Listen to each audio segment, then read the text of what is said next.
ہم علی والے ہیں، کہیے سبحان اللہ۔ اب علی پاک کی ولادت کعبہ میں ہوئی۔ کعبہ کس کا گھر ہے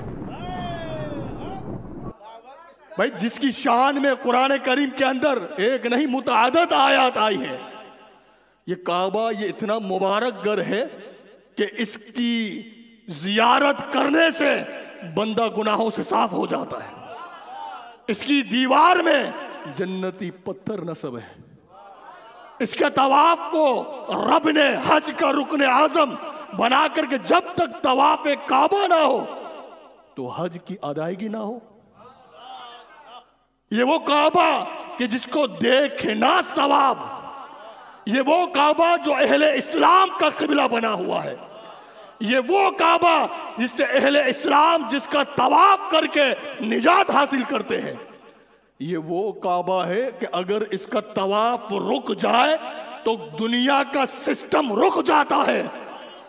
ابھی ہوا نا کرونا میں ہوا تھا، یہ کہا کہ سب کچھ بند کیوں ہو گئے؟ ہم نے کہا جو کعبے کا طواف بند ہو چکا ہے، اب کیا بعید ہے کہ کیا چلے گا؟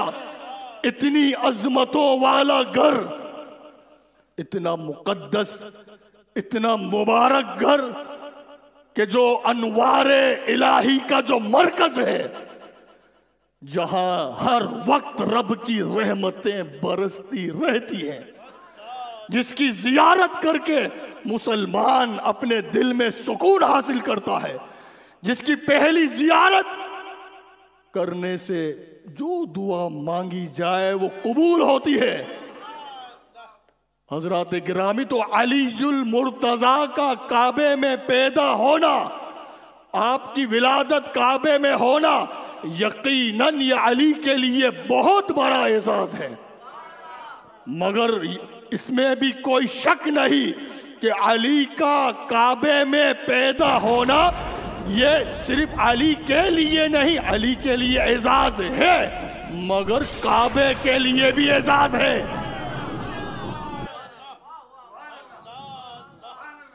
کعبے کے لیے بھی اعزاز ہے کیونکہ کعبے سے بھی بلند مقام اور مرتبہ علی کا ہے۔ کعبہ بیت اللہ ہے، علی وجہ اللہ ہے۔ کعبہ بیت اللہ ہے، علی کرم اللہ ہے۔ کعبے کو دیکھنا ثواب تو علی کو دیکھنا بھی ثواب۔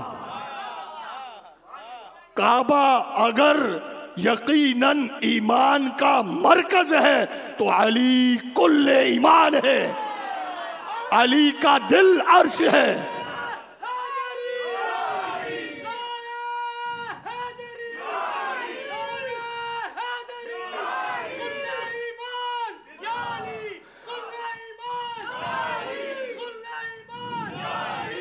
حضرات گرامی، کعبہ یقیناً بڑا محترم ہے، علی بھی محترم ہے۔ کعبہ معظم، علی بھی معظم، وہ خدا کا گھر، علی کا دل عرش ہے۔ کعبے کو چومنے سے گناہ معاف ہوتے ہیں، ہم نے کہا علی کے قدم چومنے سے قطبیت ملتی ہے۔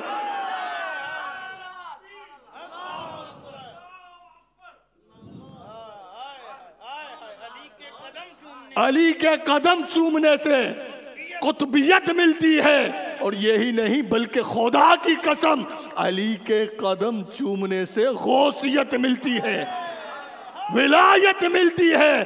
ارے جس کے قدموں کی خیرات امامت ہو، جس کے قدموں کی خیرات شجاعت ہو، ارے ساری عزتیں جس کے گھر کا طواف کرتی ہو وہ علی المرتضیٰ ہے،